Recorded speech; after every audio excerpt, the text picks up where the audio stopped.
Hey guys, मैं हूं आपके साथ सचिन विवाड़ और आज हम नेक्स्ट लेक्चर को लेकर चर्चा करेंगे।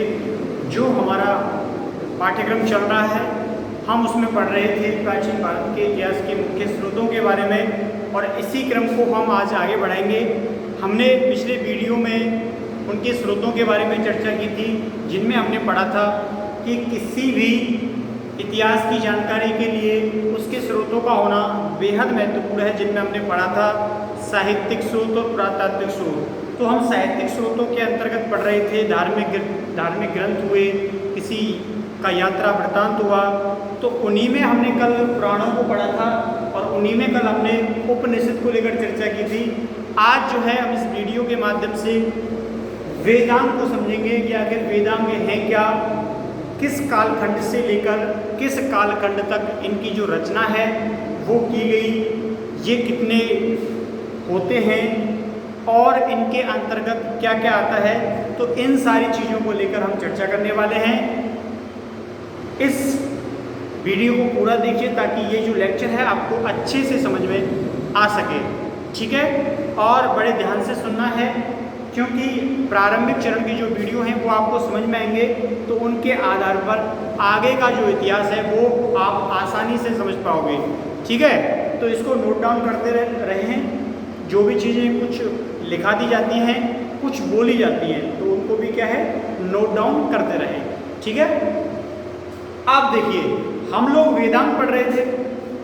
वेदांग में देखिए वेदांग आखिर है क्या और इनकी रचना करने के पीछे क्या उद्देश्य हो सकता है, क्यों इनकी रचना की गई, क्या इनकी जरूरत थी। देखिए,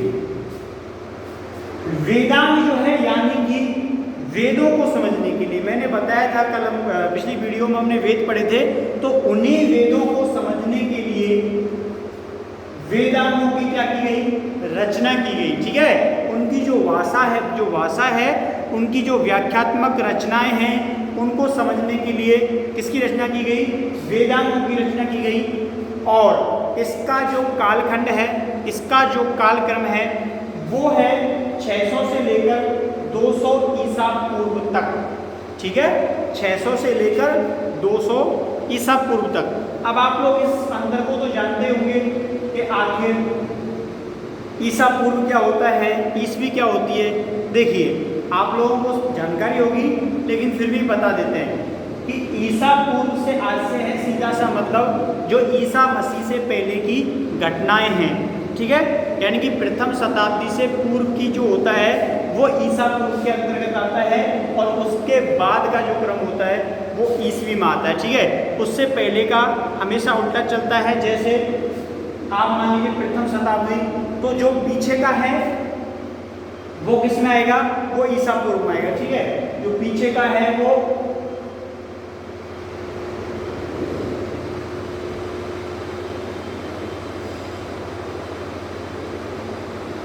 वो किस में आएगा, वो पीछे के क्रम में जाएगा और इधर क्या चलेगा, बिल्कुल सीधा चलेगा, ठीक है। तो ये सारी चीजें इस क्रम को दर्शाती हैं। आपको बस यही याद रखना है, अगर ईसा पूर्व आ रहा है तो जो क्रम है, जो संख्यात्मक है, वो हमेशा उल्टा चलेगा और ये सारी घटनाएं ईसा मसीह के जन्म से पूर्व की हैं। अगर वो ओनली ईसवी दर्शाता है तो वो प्रथम शताब्दी के बाद की घटनाएं हैं और उनमें ईसवी का क्या होगा, प्रयोग होगा, ठीक है। तो ये इसका अंतर था।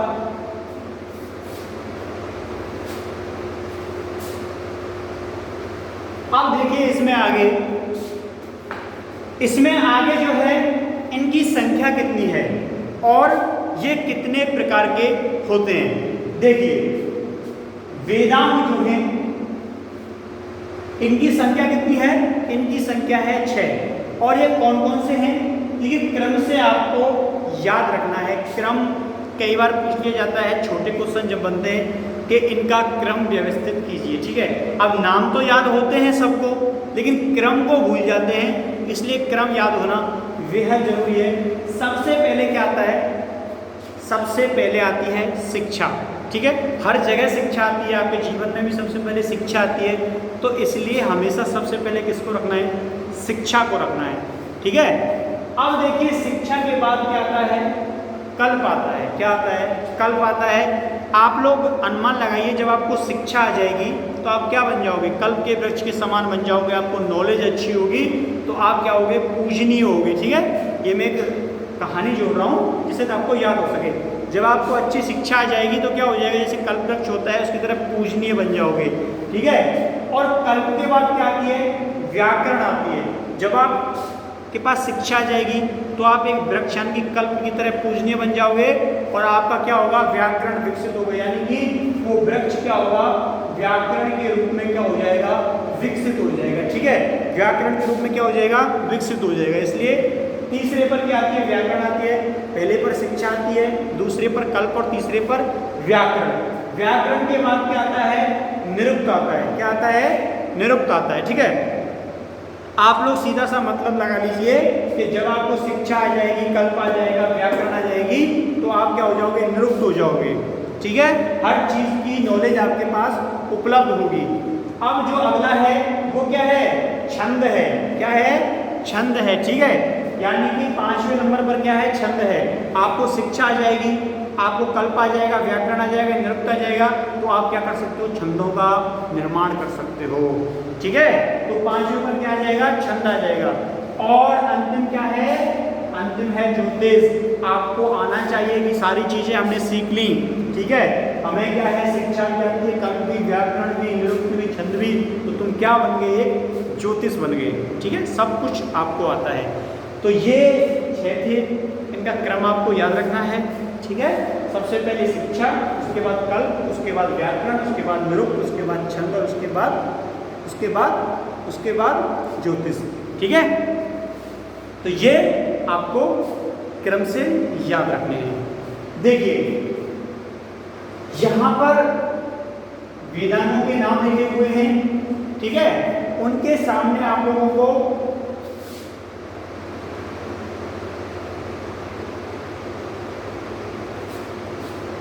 इनके बिल्कुल अर्थ के रूप में क्या रखना है, आपको याद रखना है।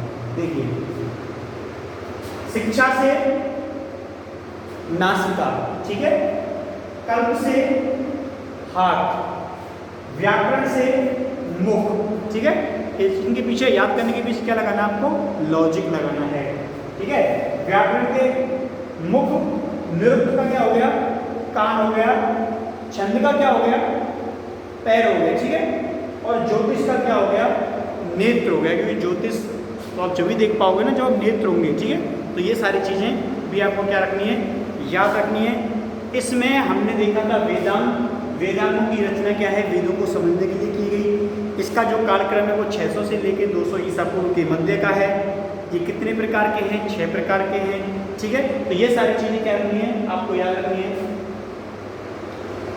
तो इसके बाद देखिए, इसको आप लोग नोट डाउन करते रहिए ताकि आपको जब एग्जाम नज़दीक हो तो आप लोग आराम से इन सब का फ़ायदा उठा पाएँ और अपना रिवीजन कर पाएँ। ठीक है, क्योंकि आपके पास लिखा होगा, आपने एक बार पढ़ लिया, उसके बाद आप रिवीजन करोगे तो आपको आसानी से समझ में आ जाएगा। ठीक है, अब आगे देखिए। अब इसमें आगे देखिए, आगे जो है हम अगले स्रोत के रूप में लेते हैं रामायण को। ठीक है, तो रामायण से आप लोग पहले से ही भली भांति परिचित होंगे, क्योंकि आपने बचपन से कई बार इसको देख लिया होगा, या फिर अब वर्तमान में भी ये चल रहा है, उस पर भी आप लोग इसे देख रहे होंगे। ठीक है, बहुत अच्छी नाटकीय रूप में तरह तरह के जो कलाकार होते हैं वो इसमें प्रस्तुति दे रहे हैं और आप लोग इसकी स्टोरी से भली भांति वाकिफ होते हैं। लेकिन यहाँ पर हम कुछ फैक्टों के बारे में बात करेंगे कि आखिर किस प्रकार रामायण भारतीय इतिहास में अपना प्रभाव जमाती है और कैसे ये एक साक्ष्य के रूप में प्राचीन भारत के इतिहास का विवरण देती है। ठीक है, ये आपकी जानी पहचानी है और इससे हर बच्चा कहीं ना कहीं बहुत अच्छी तरह से वाकिफ होता है। और बहुत सारे स्टूडेंट तो ऐसे भी होते हैं जो इसका लगातार क्या करते हैं, अध्ययन भी करते हैं।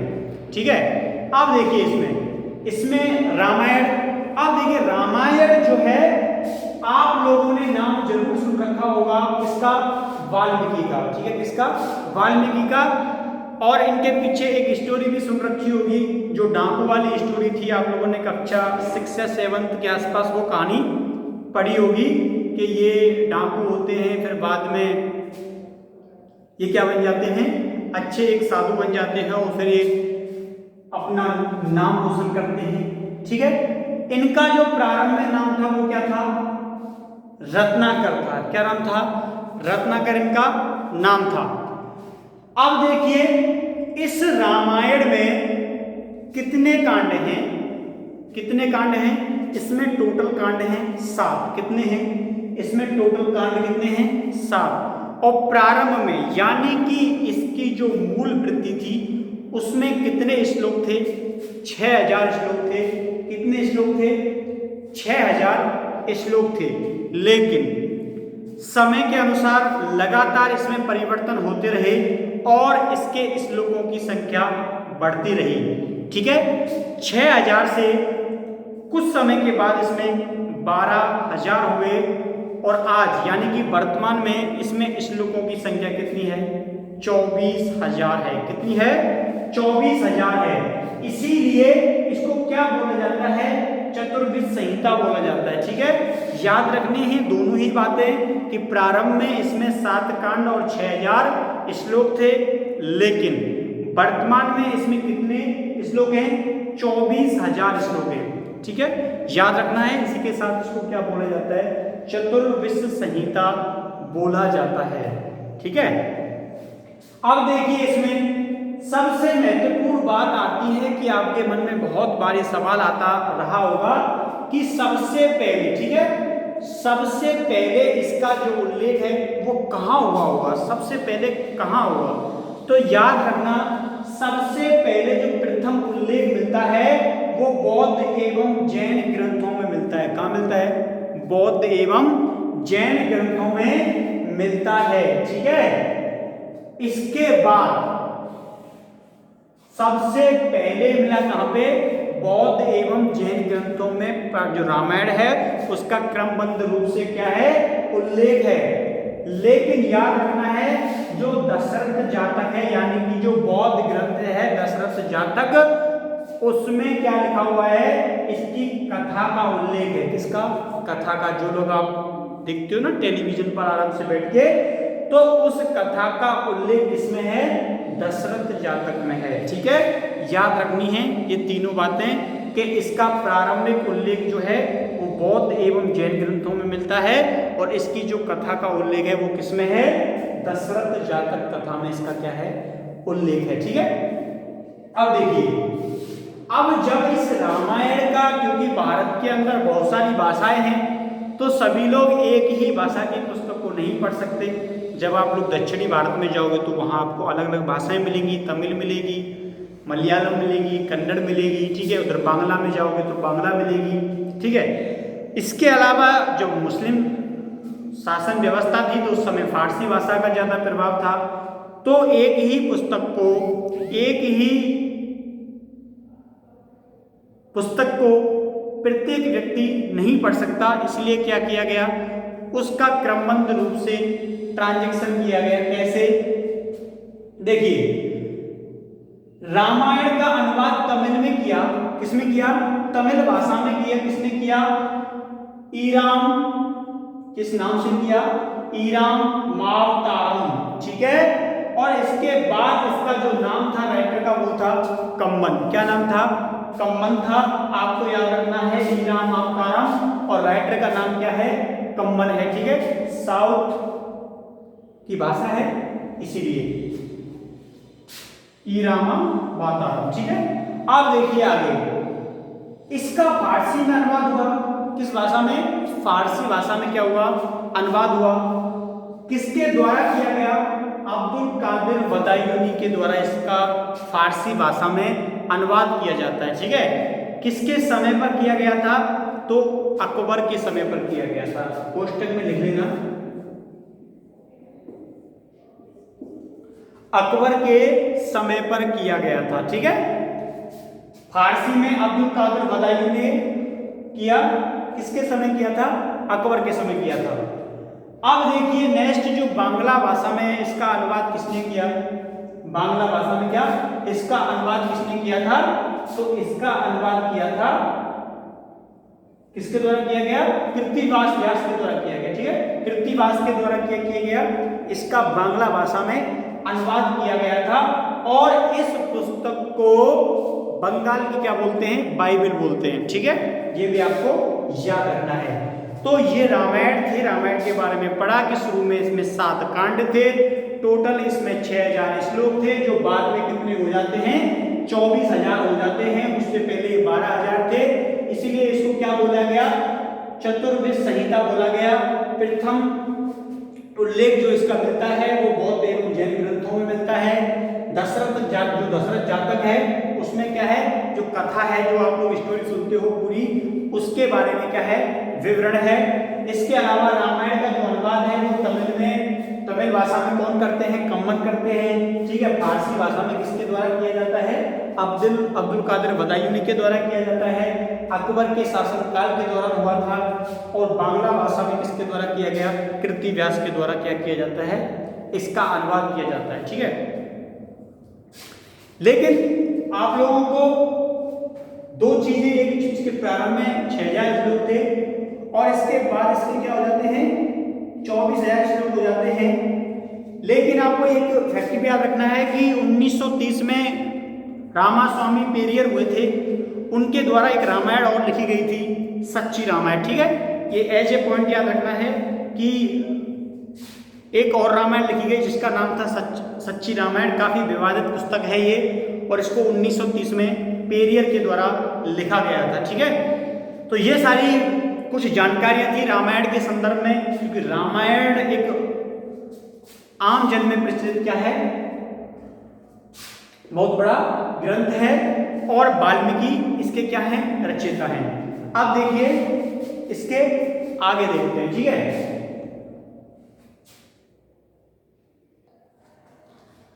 इसमें नेक्स्ट देखिए हम बात करेंगे महाभारत के बारे में। ठीक है, महाभारत भी एक प्राचीन भारत के इतिहास के संदर्भ में जानकारी उपलब्ध कराने वाला बहुत बड़ा स्रोत है। ठीक है, आगे देखिए धार्मिक ग्रंथों के बारे में हम चर्चा बढ़ा रहे हैं आगे।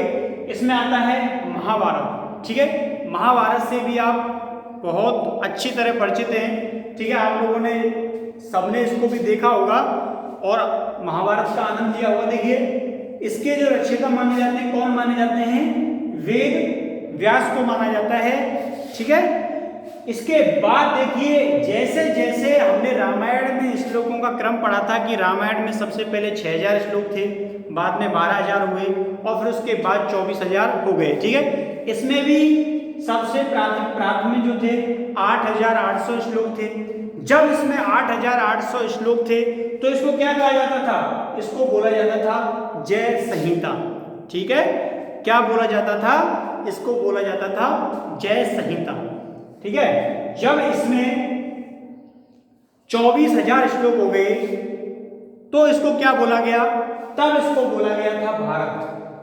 क्या बोला गया था, तब इसको बोला गया था भारत। और जब इसमें 1 लाख, ठीक है, कितने, 1 लाख श्लोक हो गए तब इसको बोला गया था सप्तशास्त्री या फिर महाभारत। क्या बोला गया, महाभारत। आप लोग महाभारत के नाम से ज्यादा परिचित हो। ठीक है, तो वर्तमान में इसके श्लोकों की संख्या कितनी है, 1 लाख है। और इसको क्या बोला जाता है, महाभारत बोला जाता है। आप लोग भी इसको क्या बोलते हैं, महाभारत बोलते हैं। ठीक है, अब देखिए इसमें इसको प्राचीन भारतीय ज्ञान का क्या कहा जाता है, विश्वकोश कहा जाता है, क्योंकि इसके अंदर प्राचीन भारत के इतिहास की इतनी जानकारी उपलब्ध है जितना और छोटे बड़े ग्रंथ हैं वो भी उपलब्ध नहीं करा पाते। ठीक है, सर्वप्रथम उल्लेख देखिए, सर्वप्रथम उल्लेख जो है वो कहाँ मिलता है, वो आश्वलायन रहसूत्र में सबसे पहले कहाँ इसका उल्लेख मिलता है। आगे जो पर्टिकुलर थे इनके अनुसार जो महाभारत है वो कब घटित हुई। आप लोग भी सोचते होंगे ना कि आखिर कब ये युद्ध हुआ था, कौन सा वो समय था, कौन सा वो काल था। तो हम इसमें बात कर रहे हैं पर्जिटर के अनुसार 950 ईसा पूर्व, ठीक है। अब बात ईसा पूर्व की आई है तो यानी कि ईसा मसीह से जन्म से पहले की बात चल रही है। तो 950 ईसा पूर्व में क्या हुआ था? महाभारत हुआ था। और महाभारत कितने दिन चला था? कितने दिन चला था? 15 दिन, 16 दिन, 17 दिन या 18 दिन? कितने दिन चला था? 18 दिन चला था, ठीक है। 18 दिन तक महाभारत चला था। एहोल अभिलेख जो है, कौन सा अभिलेख? एहोल अभिलेख जो है वो बताता है कि जो महाभारत का जो कालखंड था वो 1301 ईसा पूर्व में क्या हुआ था? महाभारत हुआ था, ठीक है। एहोल अभिलेख के अनुसार जो महाभारत हुआ था वो कब हुआ था? 1301 में हुआ था, ठीक है। ये याद रखना है। और एहोल अभिलेख किसका है? पुलकेशन का है। पुलकेशन का नाम आप लोग आने वाले इतिहास में पढ़ोगे, ठीक है। तो दो तिथियां हैं, 1301 ईसा पूर्व और 950 ईसा पूर्व के दावे इनमें किए गए हैं। तो आपको दोनों ही डेट्स याद रखनी है। उसके अनुसार पर्जिटर के अनुसार 950 ईसा पूर्व और एहोल शिलालेख के अनुसार कितना है? 1301 ईसा पूर्व, ठीक है। इसमें जो है आगे हम देखेंगे। अब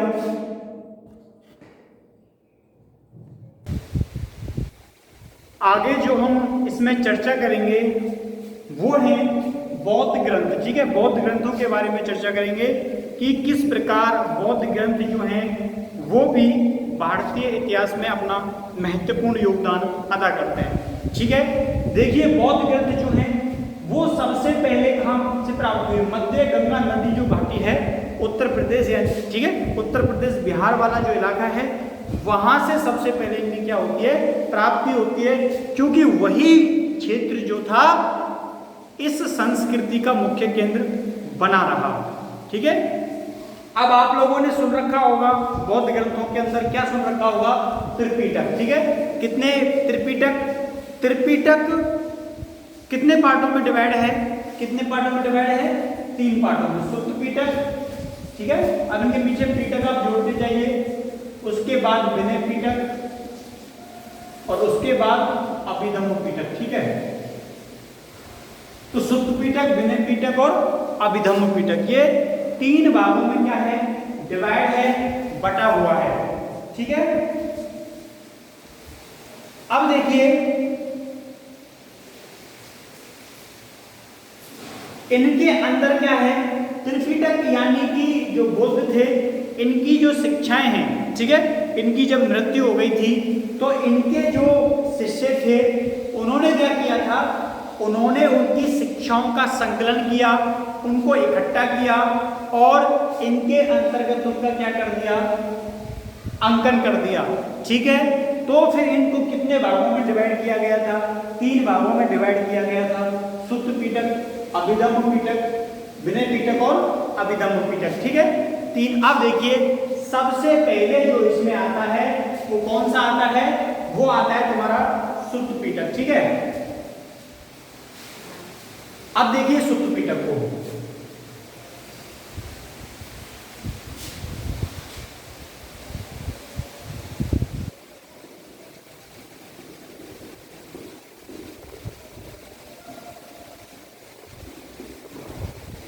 देखिए सुत्त पिटक जो था वो सबसे क्या है?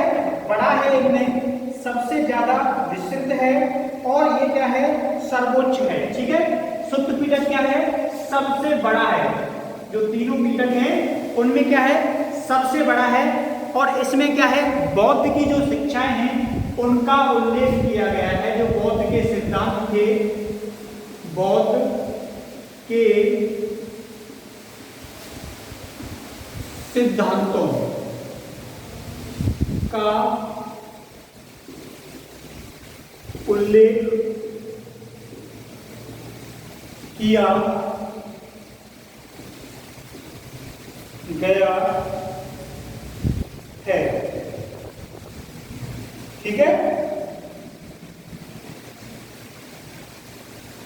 अब देखिए इसके अंदर क्या है? जो बौद्ध के सिद्धांत थे उनका क्या किया गया है, उल्लेख किया गया है। इसमें किया गया है सुत्त पिटक के अंतर्गत किया गया है कि किस प्रकार जो व्यक्ति होता है उसकी जो समस्याएं होती हैं उनको किस प्रकार निदान किया जा सकता है भक्ति मार्ग के द्वारा। ठीक है, अब जो नेक्स्ट है, अब देखिए अगला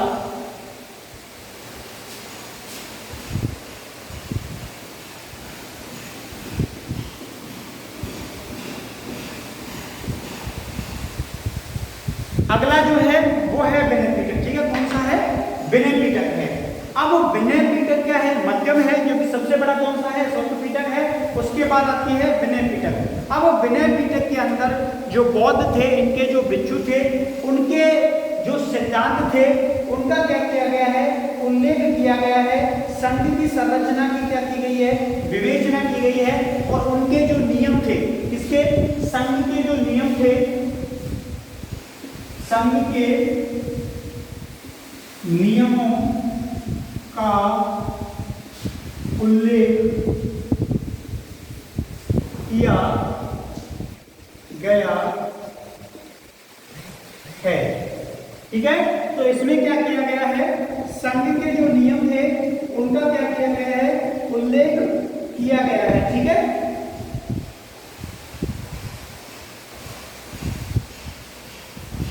अब देखिए अंतिम जो आता है वो आपका आता है अभिधम्म। कौन सा आता है, अभिधम्म आता है। और अभिधम्म में क्या किया गया है,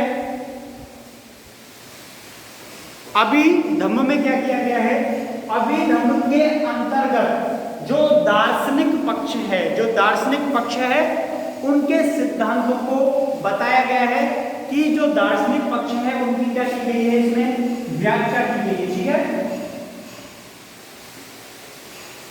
इसके अंतर्गत दार्शनिक व्याख्या की गई है। ठीक है, इसके अंतर्गत क्या किया गया है, दार्शनिक व्याख्या की गई है। ठीक है, तो इस प्रकार बौद्ध ग्रंथों में सुत्त पिटक, विनय पिटक और अभिधम्म पिटक का उल्लेख है। इनकी संख्या कितनी है, 3 है। ठीक है, महात्मा बौद्ध से संबंधित जितने भी उनके बौद्ध के जो बौद्ध संघ था उसके नियम थे, क्या नियम थे कि जैसे कोई भी भिक्षु है, इसको आप लोग हमारे यहाँ पर क्या बोलते हैं, साधु बोलते हैं, संत बोलते हैं, बाबा जी बोलते हैं। ठीक है, इनके अंतर्गत क्या बोलते थे, भिक्षु भिक्षुड़ी बोलते थे। तो ये लोग क्या करते थे, जैसे वर्षा काल चल रहा है, बरसात हो रही है, तो उसके काल में एक जगह स्थिर रहेंगे। उसके बाद 8 माह तक क्या करेंगे, प्रचार प्रसार में रहेंगे, ज़्यादा भोजन प्राप्त नहीं कर सकते, अच्छे बिस्तर पर, आनंददायक बिस्तर पर नहीं सो सकते। ठीक है, जो धन है उसका संग्रह नहीं कर सकते, कठोर जो है वो जीवन यापन करना है। ठीक है, उसके बाद जो गृहस्थी जीवन है उससे दूर रहना होगा। तो ऐसे जो बहुत सारे जो नियम थे उनका क्या किया गया है, इनके अंतर्गत वर्णन किया गया है, उल्लेख किया गया है। और ये जो बौद्ध ग्रंथ हैं वो बहुत विस्तृत मात्रा में हमको क्या होते हैं, प्राप्त होते हैं। ठीक है, इसके अलावा हम जो है जैन ग्रंथों की बात करेंगे। जैन ग्रंथों के बाद फिर उसके बाद जो यात्रा वृत्तांत थे उनके बारे में बात करेंगे। इस प्रकार ये जो धार्मिक पक्ष है उसको धीरे धीरे आगे बढ़ाएंगे।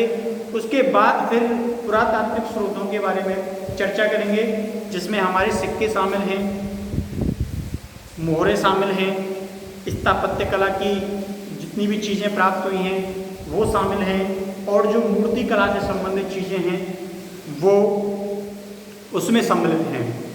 अगर तुम लोगों को जैसे ही इस लेक्चर्स आप लोग सुनते हो, लेक्चर सुनने के बाद बहुत सारे कन्फ्यूजन, अगर कोई भी कन्फ्यूजन आता है तो आप लोग कमेंट्स करके पूछ सकते हो। ठीक है, अगर कोई भी परेशानी आती है तो आप लोग मुझसे जो वीडियो होती है, वीडियो के नीचे जो कमेंट्स होता है उसमें कमेंट्स करके पूछ सकते हो। ठीक है, और धीरे धीरे ये सारे जो चीज़ें कराई जा रही हैं, जो चीज़ आप सुनते हो वो नोट डाउन करते रहें, जो बुक्स है वो आप खरीद लें। ठीक है, क्योंकि क्लास तो हम लोग प्रोवाइड करा रहे हैं आपको, लेकिन आप लोग जो बुक्स होती हैं वो आप परचेज कर लें आसपास जहाँ भी आपके पास जो भी बुक स्टोर है वहाँ से, और वहाँ से भी अपना क्या है नियमित अध्ययन करते रहें, ताकि जो आपका इतिहास का जो पक्ष है वो काफ़ी मजबूत रहे, काफ़ी बेहतर रहे। और अपनी जो कॉपी है वो रेगुलर अपडेट पर रखें, उसे बनाते रहें, जितना हम बता रहे हैं उतना तो कम से कम लिखते ही रहें, ठीक है। तो इससे आगे जो है वो हम नेक्स्ट वीडियो में पढ़ेंगे। तब तक के लिए धन्यवाद, बाय बाय।